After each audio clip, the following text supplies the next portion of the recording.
এখন চাইলেই দেশে যাইতে পারবো, ভিসাটা লেগে গেছে আলহামদুলিল্লাহ। আর আসসালামু আলাইকুম।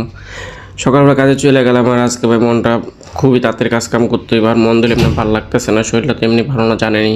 তো এই গাড়িটা শেষ করে আবার একটা গাড়ি ভাত খেয়ে এসে ঢুকাই দেবো। তো এই গাড়িটা বিএম গাড়ি ভাই, খুব সুন্দর রং করতে হবে, কারণ দামি গাড়ি রং খারাপ হইলে বসেও মনে করেন বকাবাজি করবো, কারণ দামি গাড়ি সুন্দরভাবে রং করা দরকার।